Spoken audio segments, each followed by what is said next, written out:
It's about time that we got a Switch exclusive Mario Kart. Mario Kart 8 does not count because it was on the Wii U, and I played it to death on the Wii U, and haven't played it nearly as much on the Switch because it's not nearly as interesting. So we need either Mario Kart 9 or some other spin-off to come to the console eventually. That being said, Mario Kart Tour did just come out, and it actually has some features that I would really like to migrate over to the mainline Mario Kart games.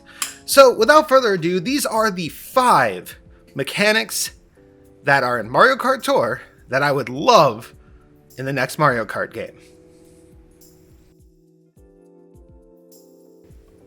This one is really basic, and I have no idea why it's not in the mainline games. During a race, you are able to collect 10 coins to make your kart go faster. And there needs to be a limit on that so that you can't get 100 coins and make your kart go 200cc in a 150cc race. Mario Kart Tour, though, allows you to collect more than 10 coins, they just don't increase your speed. It is a no-brainer to add this to the next Mario Kart game, especially if coins are tied to unlocking. In prior games, you would unlock characters and cars based off of the cups that you had completed. In Mario Kart 8, they switched to a coin-based system, and you would be awarded parts randomly after hitting certain coin goals. That means collecting enough coins to actually unlock everything is actually quite difficult. That cap doesn't need to exist, and we really should see it lifted in the next game.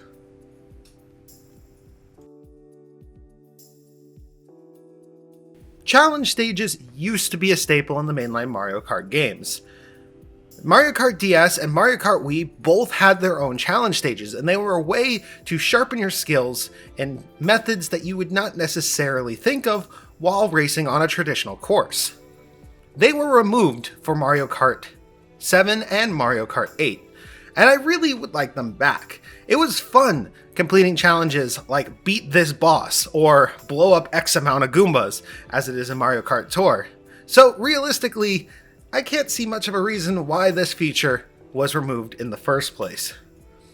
Let's hope that we can have challenges back in Mario Kart 9, because that would increase the life of the single player of a Mario Kart game. Let's face it, a lot of us don't play Mario Kart online, we only play it with our friends. And between that, we need something to tide us over. And this extends the gameplay without increasing the development time all that much.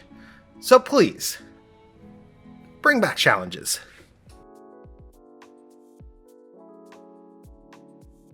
Mario Kart Tour remixes certain courses, and it does so in a way that actually makes them feel completely different.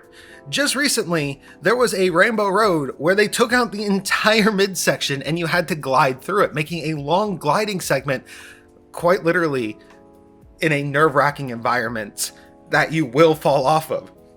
I would love to see that kind of creativity in the mainline games. Maybe even a difficulty that's like remix difficulty.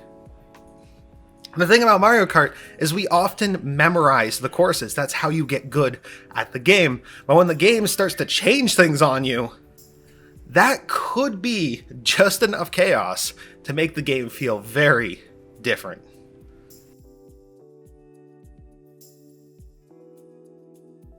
Now, this is an issue that both Mario Kart Tour and the mainline games actually have, but Mario Kart Tour does a slightly better job with it. Characters should have alternate costumes. Let's be completely honest. Pink Gold Peach and Peach should be the same character. They should play mostly the same and should not take up a separate character slot. Peach in a kimono should be the same character as Peach. When characters are skins of other characters, they should be considered alternate costumes. And I actually think Nintendo needs to go heavier into the alternate costumes for the next game. Now, I'm not saying they shouldn't pad out their roster with like 30 or so characters. I'm saying that they should have alternate costumes for every character.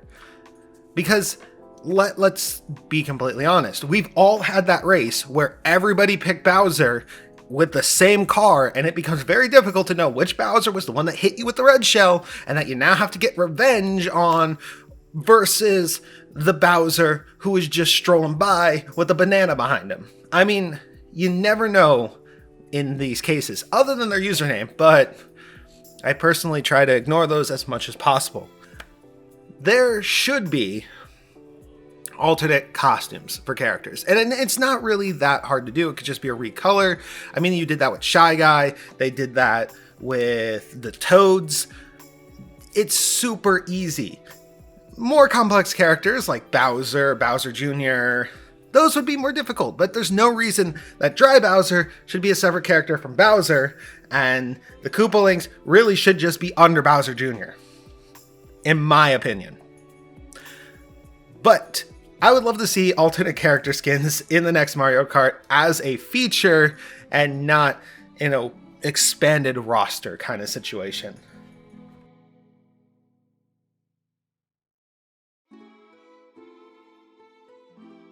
And then finally, there's a mechanic that I can't understand why they removed it. Special items for characters are amazing, and they removed it in Mario Kart Wii and 3D and DS. They removed them even though they brought them into Double Dash. Bring them back in the mainline games, because I love them. I love the fact that I can pick my character and know that I can get an item that's going to be completely unique to that character. Granted, some items will repeat, and I get that. I'm not against that. But I would like to see special items return in the mainline games. Playing Wario and Waluigi in Double Dash meant I had access to Bombo Bombs, and I got good at using Bombo Bombs. Now every character can use them, and they don't feel so special anymore. Versus now, in Mario Kart Tour, they get 2 of them. So they can throw 2 incredibly difficult to avoid projectiles into some very narrow spaces. And it is the perfect level of insanity that I would expect from a Mario Kart game. Of course, Mario and Luigi have their fireball, and the princesses have their heart power-up, quite literally from Double Dash. But there are some more creative decisions, like the babies being able to bubble themselves and fly through the course, which is directly ripped from Yoshi's Island. Those kinds of influences and references are amazing to see in a game series that unfortunately sometimes gets really bland. I would have loved to have seen Isabelle throw apples or bells or something in Mario Kart 8. I would have loved to see Link use his Master Sword against opponents. But we didn't get that. No, instead we got a game where every kart and every character plays the same. And it just adds a little bit of individuality to every single character, meaning you will want to play every single character. In my opinion, it is a way to make everything feel unique. All in all, you'll notice a lot of these mechanics existed in past Mario Kart games, but only just recently resurfaced with Mario Kart Tour. And I do believe we're going to actually see them again, because I think I know what our next Mario Kart game will be. And I do believe that it's going to be announced within the next year. I think we're going to be seeing Double Dash again. Now, not the actual Double Dash, but a Double Dash 2, so to speak. The Switch is prime for that kind of cooperative gameplay. The Double Dash split character one car mode was pretty unique and would work perfectly with Joy-Cons. On top of that, there have been Double Dash designs used in Mario Kart Tour, karts that really don't need to be in that game at all, especially because that game does not have a 2-kart function. So, are we going to be seeing Double Dash? Probably. Is Mario Kart Tour a good game? Not really. Thank you guys for watching. If you enjoyed watching this video, you can leave a like, comment, subscribe. Thank you guys again. Wolfie out.